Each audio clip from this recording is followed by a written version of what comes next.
So it looks like we know what the main roster for the X-Men in Avengers DOOMSDAY and Avengers Secret Wars is going to look like. And I say main roster, not complete roster, because obviously going into Avengers DOOMSDAY and Secret Wars and just further into the Multiverse Saga, we're going to start to see a lot of cameos. We're probably going to be hit with variants left and right, and it just makes sense that some of these characters from other universes will not just be introduced as quick cameos, but some will actually go on to play major roles in the entire story. And that's good and bad roles, by the way. We know that not all the variants that we see are going to be good. And also the opposite of that, some of the villains that we normally see as bad might be good in this instance to where everything is at stake, so they kind of briefly turn good to help out the heroes to try and save the entire multiverse, because if the multiverse is destroyed, they are as well. Really, so many amazing things can happen with the Multiverse Saga. We started to see that in Loki Season 1, Doctor Strange in the Multiverse of Madness, Loki Season 2, of course, and more so than ever, recently, Deadpool and Wolverine, who we know, of course, are going to be returning, and it looks like they are bringing some specific X-Men with them. And it sounds like it's going to be pretty dang cool, and Marvel fans are going to be really happy about what's about to happen in the MCU. Now, yesterday, we did a video talking about how Marvel Studios kind of has a new plan, and that new plan is essentially to give the fans what they want. And the X-Men are no exception to that. Insider Alex Perez from thecosmiccircus.com has recently revealed some X-Men that are going to be showing up in the Avengers films. And the first one I want to talk about is Channing Tatum's Gambit. I think a lot of people expected him to return, but his future in the MCU actually seems to be like it's going to be extended past Avengers Secret Wars, and that he'll have a role to play in the Mutant Saga, which makes perfect sense because we know that the 10,005 universe is going to be one of the main universes where the X-Men come from when they finally come in contact with our characters from the 616 universe. That's the universe that Deadpool is from, and we learned that in Deadpool and Wolverine. But here's the thing. Channing Tatum's Gambit is not from the 10,005 universe. We're not really sure where he's from at this point in time because they do make the joke about him possibly being born in the void. That line was really just a joke at Channing Tatum wanting to play Gambit for so many years now, him getting close, but it never really happened. And his first appearance was in the void, which is why they make that joke. But in the post-credit scene that was revealed by Ryan Reynolds after the fact, so not the post-credit scene that was shown in the theaters, but one that Ryan Reynolds released himself, it was shown that Gambit returned. And at the end, it looked like somebody opened a portal with a sling ring. Now, as far as we're concerned, as far as we know,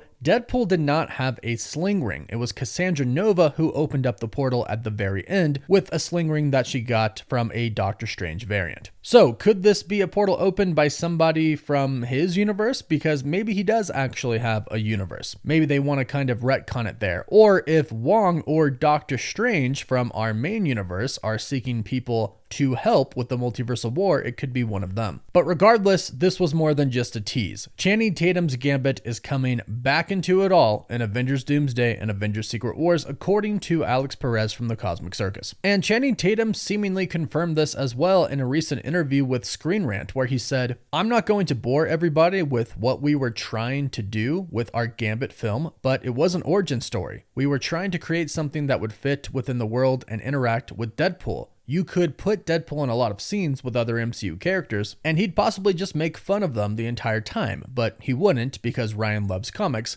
and Marvel." He said, "I would do pretty much any version of Gambit, to be honest. I think we will, hopefully. At least I'm talking to Kevin, and I just want to be part of the MCU. Just getting to dress up as Gambit again would be enough for me." So this is after Deadpool and Wolverine, and right here he confirms he is talking to Kevin, who is, of course, Kevin Feige, the president of Marvel Studios. So they're already talking about getting him to come back. He just confirmed this, plus we do have that post-credit scene released by Ryan Reynolds. So he is one, but also, according to Alex Perez, we will be getting Professor X returning, which is great after kind of being teased with him in Deadpool and Wolverine. We got his evil twin sister, Cassandra Nova, And they talked about Professor X, Charles, Chuck a lot in Deadpool and Wolverine, but we never actually saw him. But Patrick Stewart hasn't exactly been coy about returning to the MCU after Doctor Strange in the Multiverse of Madness. In fact, at one point in time, he said that him and Ian McKellen are not done. So we assume that he is going to be the leader of our new X-Men team, and he'll most likely come in contact with Doctor Strange, Spider-Man, Wong, and whoever else are leading our new Avengers team. And with Professor X comes Beast. Now, this was confirmed at the end of The Marvels. In the post-credits scene, Beast was there talking to Monica Rambeau, and he even mentioned Professor Xavier. At this point in time, it's speculated that this is most likely going to be the 10,005 universe. So a whole entire X-Men team exists in that universe, and as far as we're concerned, most of the X-Men, with the exception of a few like Cyclops and Jean Grey, are alive and well, including another Wolverine variant. Even though Deadpool and Wolverine ended in the 10,005 universe, that doesn't erase the fact that there's still another Wolverine at that point in time in the universe. And speaking of course, Deadpool and Wolverine are going to be a part of our new X-Men team. And it's also important to note though, if incursions are happening and universes are being destroyed, not everyone is going to survive. So although we do have characters who exist in that universe like Colossus and Iceman, Negasonic Teenage Warhead, Yukio, then we have legacy characters like Halle Berry's Storm. Expect some of these to be a part of the new X-Men team as well, but like I mentioned, also expect some variants, because I really would like Scott Summers, aka Cyclops, to return, and specifically James Marsden to play him. But right now, our main X-Men cast for Avengers Doomsday is Deadpool,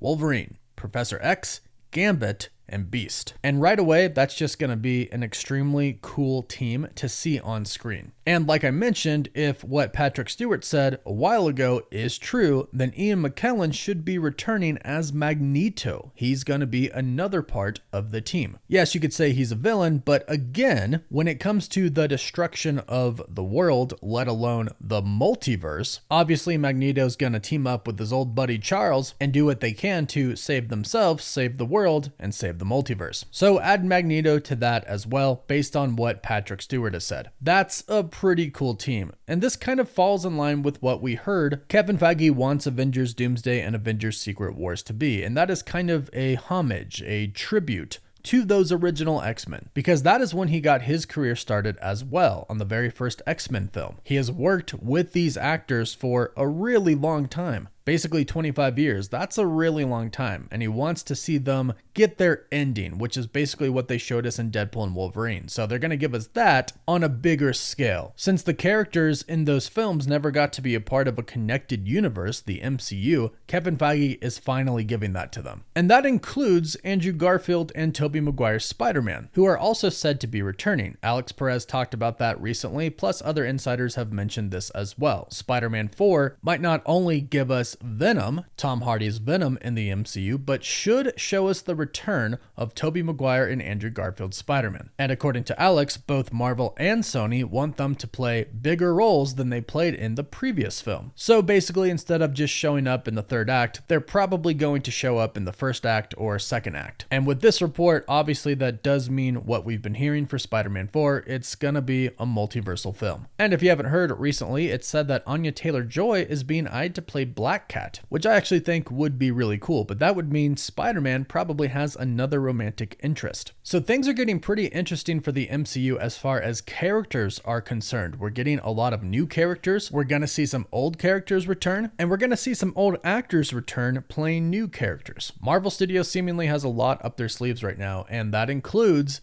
the X-Men, both the old X-Men, which the team that we have so far seems pretty awesome, but some new X-Men thrown in there as well. So go ahead, let me know, what do you think about our X-Men team so far? Professor Xavier, Gambit, Beast, Deadpool and Wolverine, and Magneto. And who else do you think should join them? Let me know your thoughts in the comments down below. Please don't forget to like this video and subscribe to the channel so you don't miss out on any of the latest MCU news, rumors, or leaks. You can also find us on Instagram, Twitter, and Facebook, Apple Podcasts, and Spotify as well. And as always, thank you all so much for watching.